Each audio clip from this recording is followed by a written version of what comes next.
let me introduce Sir Tony Hoare, who, as almost all of you will know, and for those that don't, let me tell you, he's one of the great names in our subject. So I'd like to welcome Sir Tony to give us the second Wheeler lecture. Today I've been invited to talk, and my subject is a general question. Could computers understand their own programs? I expect it's usual in these cases for the speaker to tease the audience by making them wait until the end of the lecture to find out what the answer to the question is. But I thought I would summarize the answer briefly by saying yes, and then by giving some of the reasons for saying yes.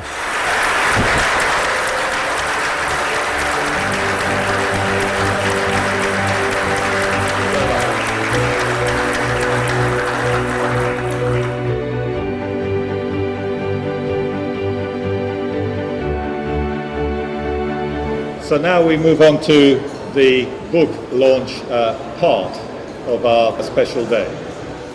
As I've said in my foreword, Cambridge computing is more than just the story of computing in Cambridge.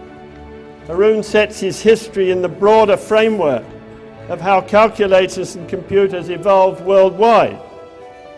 He also describes how computer technology has been commercialized using 12 successful companies that have spun out of this computer laboratory.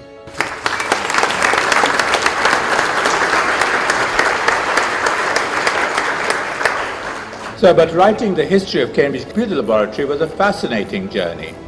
It is no ordinary university laboratory, it just isn't. It was the first computer lab to be founded, and 3 months later, 3 months after its foundation was shut down. And that might have been the end of the day, but it was renamed and re-emerged, rising from the ashes, as the Mathematical Laboratory. What a start!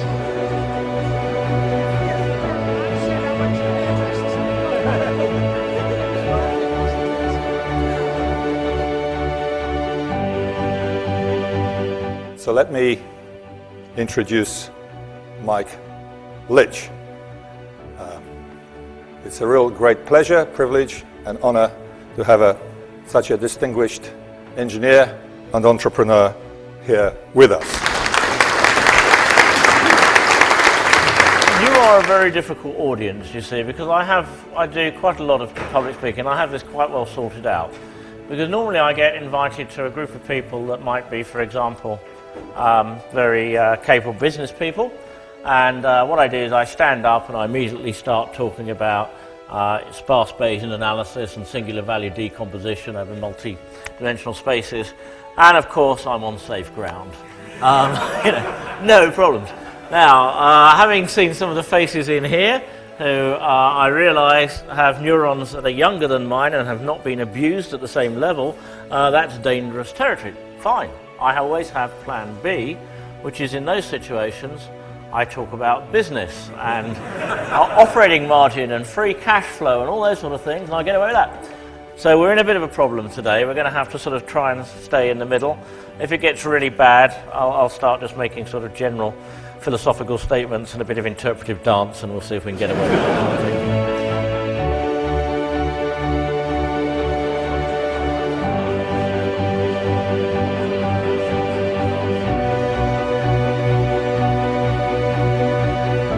So welcome, and on this occasion as the Graduate Association dinner, so if I could invite Peter Robinson to accept the award for a paper entitled 3D Constrained Local Model for Rigid and Non-Rigid Facial Tracking. And Alec, perhaps we'll go over there. So the nominations for the product of the year are Bromium for Bromium Decentry, and then we have Cronto for Crontosite. Yeah. Then we have WIL-VNC for VNC Automotive. And then we have SwiftKey for SwiftKey 3. The product of the year, 2013, for WIL-VNC's VNC Automotive. And now for company of the year 2013, the crème de la crème. As we keep on reminding everybody in sight that well over 200 companies have been spawned, snuck out, started, all kinds of things by lab graduates and staff. So the nominations are Bango, Kronto, FusePump, Raspberry Pi, SwiftKey, Ubisense and Silo. So there can be only one winner, and I'd like to introduce who the winner is. Raspberry Pi, Eben.